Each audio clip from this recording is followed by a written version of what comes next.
59 phone 5G, warranty আছে 2 মাস।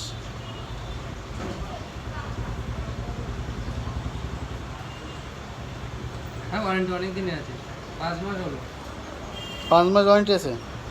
আরো 7 মাস আছে, 1 বছরের ওয়ারেন্টি। সরি, ওয়ারেন্টি 7 মাস নাকি?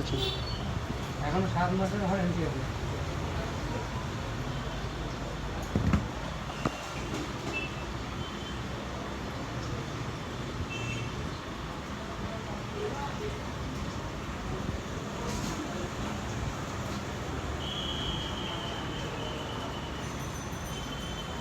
Oppo 59।